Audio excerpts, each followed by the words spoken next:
First contact and failed subjugation.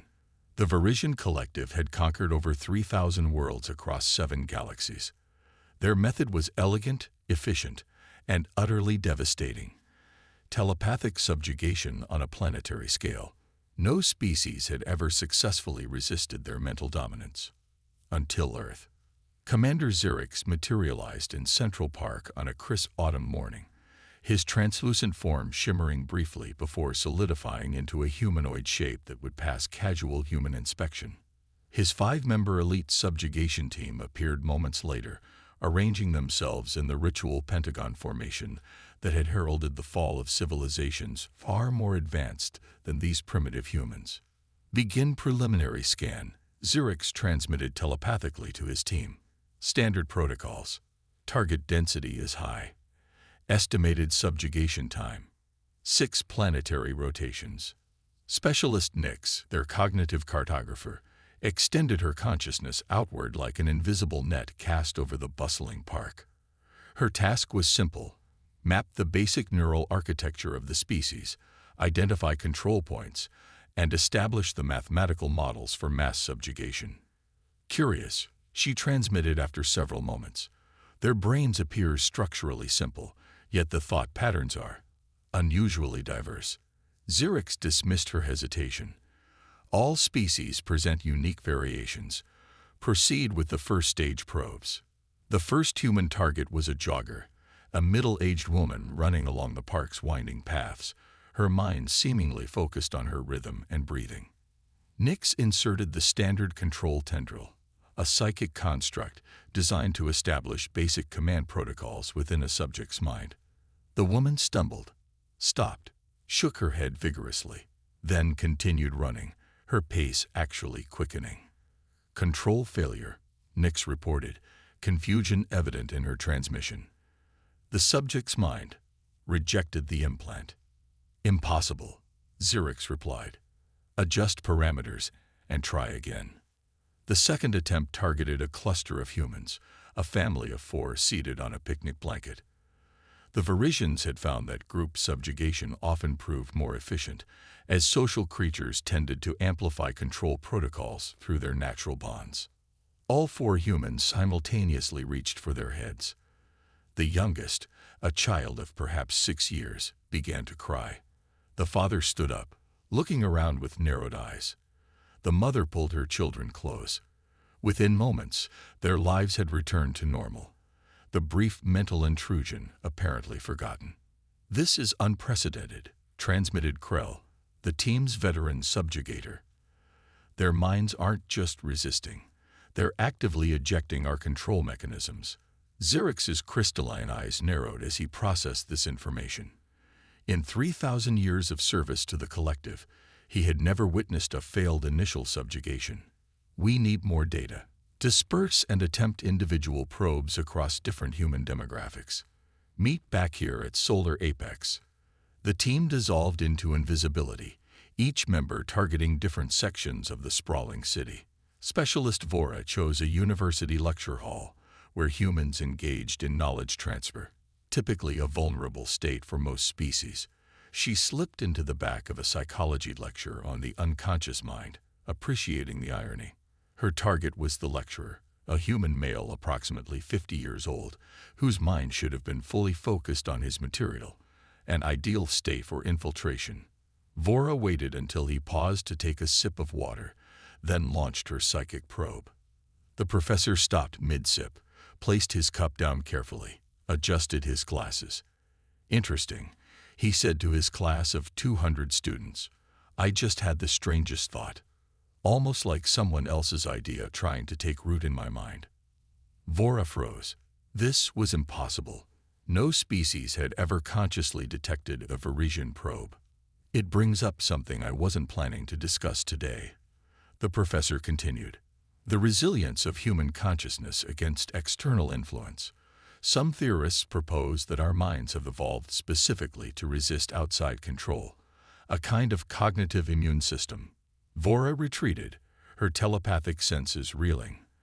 The human hadn't just rejected her control, he had somehow perceived it, analyzed it, and was now incorporating it into his teaching. Across the city, similar scenarios played out. Krell attempted to subjugate a construction worker, only to find the man's mind was a maze of technical calculations, personal worries, psalm lyrics, and sports statistics, all occurring simultaneously. The chaotic mental environment made establishing control points impossible. Specialist Traz targeted a child on a playground, usually the easiest subjects across all species. The girl looked directly at Traz's invisible form and asked her friend if she could see the shimmery person watching them. By the time the team reconvened, their confusion had transformed into something the Varisians rarely experienced: concern. "Report," Xerix commanded. "Humans appear to operate multiple simultaneous thought streams," Nix explained, projecting a three-dimensional model of the human neural architecture she had managed to map. Where most species have organized linear cognitive patterns, humans think in parallel, contradictory ways. They can hold opposing beliefs simultaneously. Their emotions don't just influence thought. They create entirely new thought structures. Worse, added Krell, they appear to possess natural mental defenses. When we attempt insertion, their minds automatically generate countermeasures, not consciously, but as an inherent function. Xerix absorbed this troubling information. "We need a direct comprehensive scan. I will perform it myself." The team exchanged concerned glances through their telepathic link. A comprehensive scan was typically reserved for species that had already been subjugated. Performing one on an uncontrolled subject carried risks for both the scanner and subject. Xerix identified his target: a woman sitting alone on a park bench, apparently absorbed in a small electronic device. He approached in his human disguise and sat beside her. "Beautiful day," he offered, using verbal communication as a distraction. The woman looked up, smiled politely. "Yes, it is." In that moment of connection, Xerix launched the most powerful psychic probe in his considerable arsenal, a complete neural mapping designed to expose every vulnerability in her cognitive architecture. What happened next would be studied by Varisian theorists for centuries. Instead of mapping her mind, Xerix found himself pulled into it. The woman's consciousness wasn't a passive landscape to be surveyed. It was an active force that responded to his presence. Her mind, seemingly simple from the outside, revealed itself as a vast, interconnected ecosystem of thoughts, memories, emotions, and something the Varisians had no concept for: imagination. Xerix experienced her childhood memories, her first heartbreak, her professional triumphs and failures, her hopes for the future, her fears from the past, all simultaneously, without organization or hierarchy. Her mind contained multitudes of contradictions. She loved and hated herself, believed and doubted, feared and hoped. Most disturbingly, she was creating. Even as Xerix attempted to map her mind, she was actively generating new neural pathways, new thoughts, new possibilities that hadn't existed seconds before. Xerix pulled back, physically recoiling on the bench. The woman gave him a strange look. "Are you okay?" "Yes," he managed, using his vocal apparatus. "Just remembered something." She nodded sympathetically. "Don't you hate when something just pops into your head out of nowhere? Our brains are weird that way." Xerix retreated, shaken to his core. When he rejoined his team, his usual commanding presence had diminished. "We must contact the collective," he transmitted. "This species is different." The collective's response was swift and definitive. "Proceed with full subjugation. Failure was not acceptable. The humans might present unique challenges, but no species had ever withstood a coordinated Varisian assault." The team established their base in an abandoned subway tunnel, creating a psychic amplification chamber that would boost their mental powers tenfold. The plan was simple but brutal: a simultaneous attack on 8 million minds across the metropolitan area. Even if humans possessed unusual resistance, the sheer power of a coordinated strike would overwhelm them. As dawn broke over the city, the Varisians launched their assault. 8 million humans simultaneously experienced a moment of disorientation. In subway cars, office buildings, apartments, and streets. People paused, shook their heads, or stumbled briefly. Some put hands to their temples. Others blinked rapidly. And then, remarkably, life continued. Traffic flowed. Conversations resumed. Work proceeded. Within the psychic chamber, the Varisian team lay incapacitated, their mental energies completely depleted by the failed attempt. How? Krell managed to transmit weakly. How did they resist? Specialist Nix, whose job was to understand the cognitive structures of target species, had a theory forming. It's not that they actively resisted. Their minds simply don't conform. Control requires predictability. Humans aren't just unpredictable. They're actively, constantly changing. While the Varisians recovered, something unexpected was happening across the city. Hundreds of humans, those most sensitive to the mental assault, were reporting experiences. Social media buzzed with accounts of weird brain moments and mass déjà vu. News organizations began covering the Manhattan mental anomaly. More concerning for the Varisians, certain humans didn't just notice the intrusion. They could sense its origin. Dr. Eleanor Chen, director of Columbia University's newly formed Cognitive Defense Initiative, had been monitoring brain wave patterns across volunteer subjects when the Varisian attack occurred. "We've got something," she told her team, studying the synchronized anomalies on her monitors. "This isn't random. These patterns suggest an organized external influence attempting to create identical neural responses across different subjects." Her colleague, neuropsychologist Dr. Marcus Okafor, pointed to a three-dimensional map of Manhattan. "The effect is strongest here," he said, highlighting the subway system beneath Central Park. "Whatever this is, that's the epicenter." Within hours, a covert joint task force of scientists, military personnel, and intelligence operatives had assembled.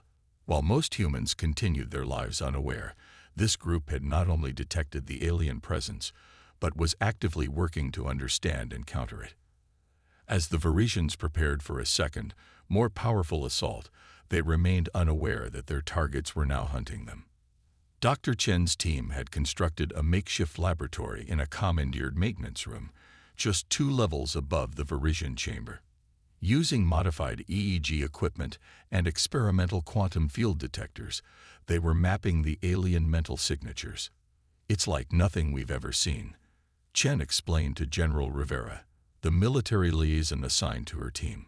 "These entities appear to be telepathic on a fundamental level, not just communicating with thoughts, but actually attempting to rewrite neural patterns." "Can they succeed?" the general asked bluntly. Chen smiled for the first time that day. "That's the fascinating part. No, they can't. At least not with humans." "What makes us different?" "Everything," Chen replied, bringing up comparative brain scans. "Our research suggests that most intelligent species develop ordered, efficient minds, logical, consistent, focused. Humans evolved differently. Our brains are chaotic, contradictory, constantly generating new patterns. We're not just thinking, we're endlessly creating." The general looked skeptical. "You're saying we're too disorganized to control?" "Essentially, yes. Our minds are like jazz improvisation rather than classical symphony. These entities can't control what they can't predict." Below them, unaware of the humans' growing understanding, Xerix and his team prepared for what they believed would be the final battle for Earth's consciousness. Their failure now would mean disgrace in the eyes of the collective. They could not return home without victory. "Maximum psychic amplitude," Xerix commanded. "Target all humans within a 5-kilometer radius. Full subjugation protocols." As the Varisians gathered their mental energy for the attack, Dr. Chen's instruments detected the building power. "They're preparing something big," she warned. "Everyone, prepare for impact." The Varisian attack launched, a psychic tsunami designed to overwhelm even the most resistant minds. At precisely that moment, Chen activated her experimental defense system, a network of 50 volunteers, each wearing modified neural interfaces that would amplify and broadcast their natural mental patterns. What happened next would change the course of galactic history. Instead of the humans falling under Varisian control, the aliens encountered a counterwave of pure human consciousness. 50 minds thinking, feeling, creating, and imagining with complete freedom and individuality. The Varisian chamber erupted in psychic chaos. The aliens had never experienced anything like this mental feedback, the unfiltered, uncontrolled, and unrestricted essence of human thought washing over their precisely ordered telepathic minds. As the first part of this cosmic encounter concluded, both species had discovered something profound.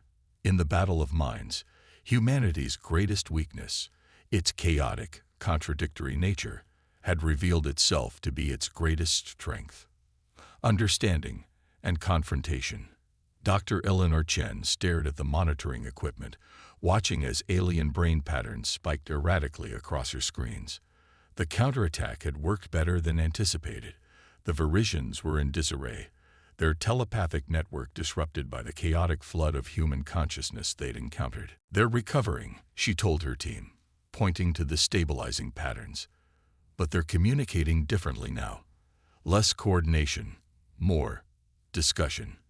In the chamber below, the Varisian team was indeed engaged in unprecedented debate.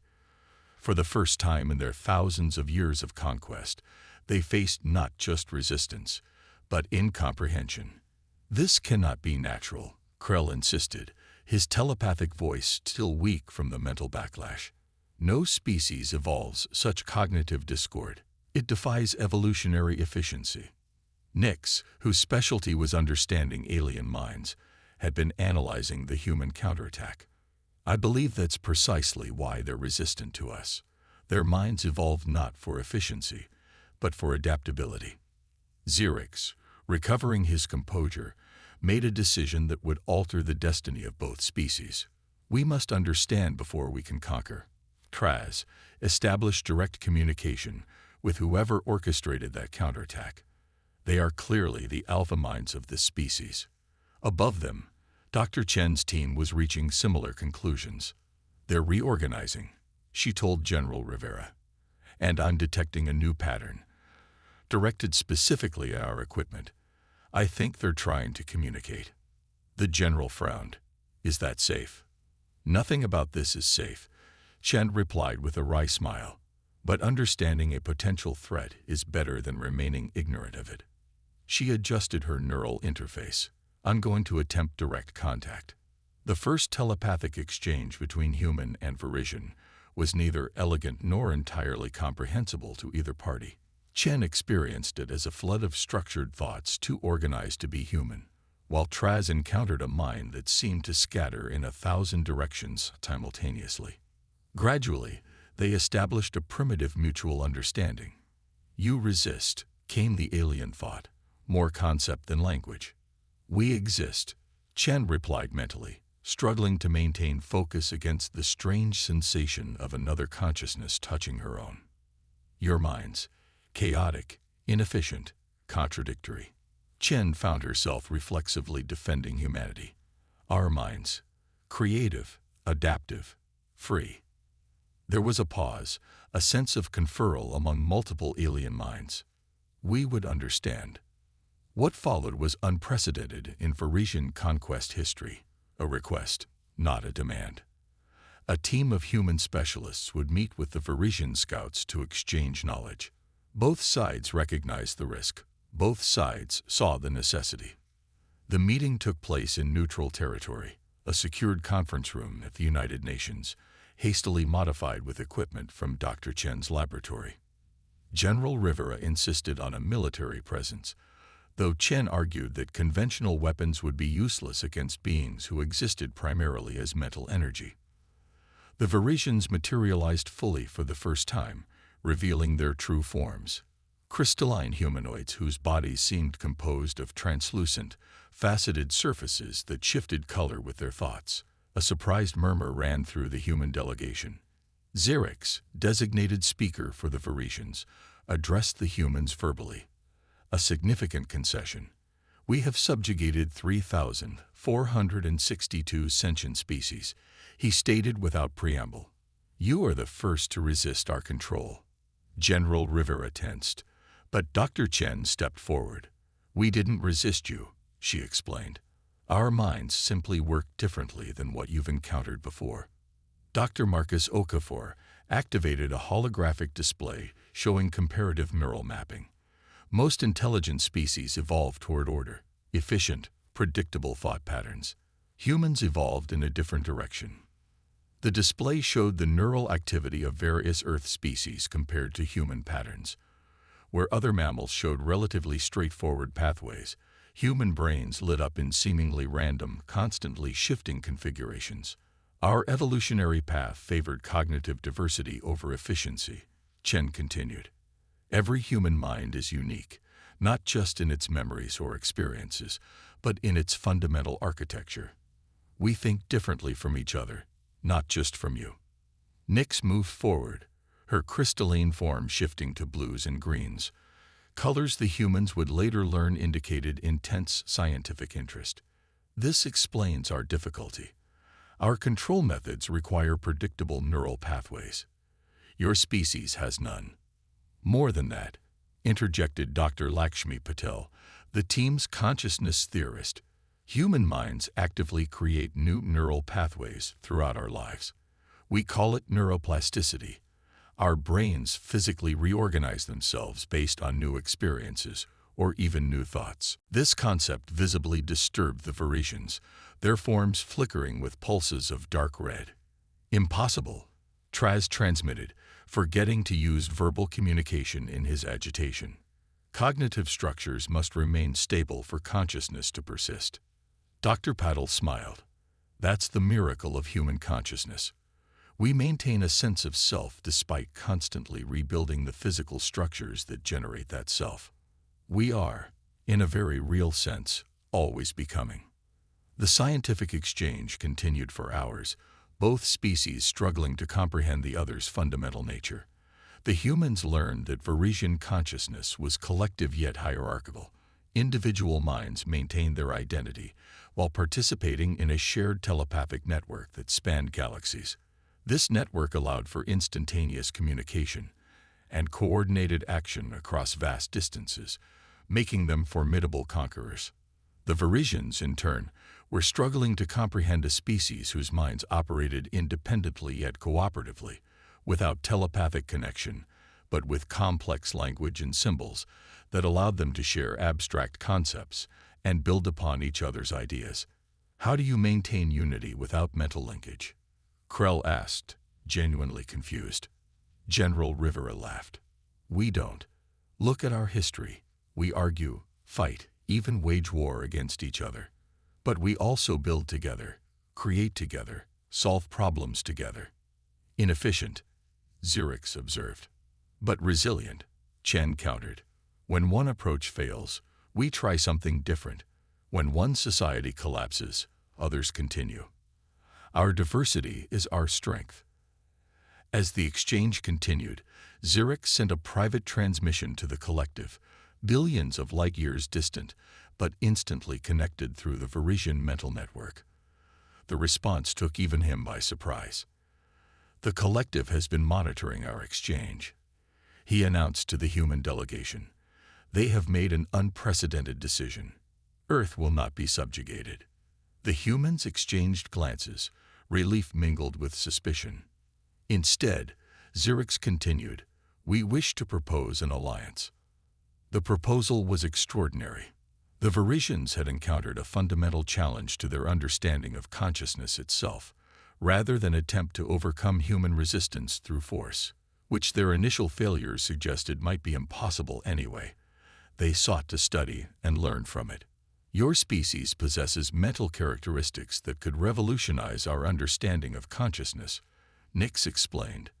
In return, we offer access to our technological and scientific knowledge. And the other species you've subjugated?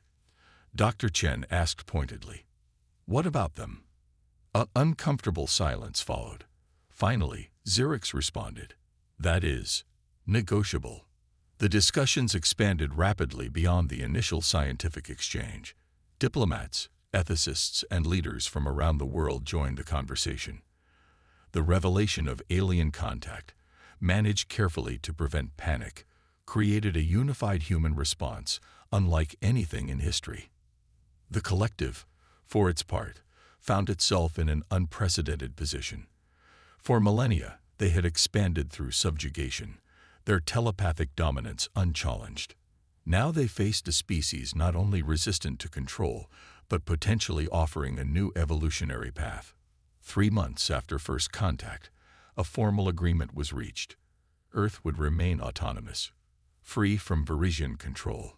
A scientific exchange program would be established, allowing both species to study the other's unique consciousness. Most significantly, a gradual process would begin to release other subjugated species from Varisian control, with humans serving as intermediaries and advocates. Not all humans trusted the arrangement. General Rivera established a planetary defense system based on the discoveries from the initial counterattack. A network of human volunteers whose chaotic mental patterns could be amplified and broadcast as a deterrent against any future Varisian aggression. Not all Varisians accepted the new relationship either. A faction within the collective argued that subjugation was their evolutionary destiny, and that accommodation with humans represented weakness. Political divisions that had never before existed began to emerge in their once unified consciousness.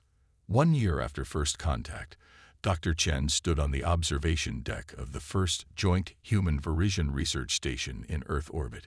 Beside her, Nex's crystalline form shimmered with colors that Chen had learned represented deep contemplation. "We still don't fully understand how your minds work," the Varisian admitted. "Your thoughts follow patterns we cannot predict. Your emotions create mental structures that defy our models." Chen smiled. "That's because we don't fully understand ourselves either. Human consciousness is still largely a mystery to us. We're studying ourselves as much as you're studying us." "Inefficient," Nix observed, but her color shifted to the blue-green pattern that Chen now recognized as expressing fascination rather than criticism. "Maybe," Chen agreed, "but it makes life interesting." Below them, Earth continued its rotation, unaware of how close it had come to subjugation or how profoundly it had changed the course of galactic history. In countless star systems across the galaxies, subjugated species were experiencing the first tentative moments of renewed mental freedom, their consciousness awakening from centuries of control. The Varisians had arrived expecting another routine conquest. They had encountered instead a fundamental challenge to their understanding of mind itself. Humanity's chaotic, contradictory, ever-changing consciousness, long considered by philosophers to be our greatest weakness, had proven to be our greatest strength and most valuable gift to the galaxy. As the research station passed into Earth's shadow, Chen reflected on the irony.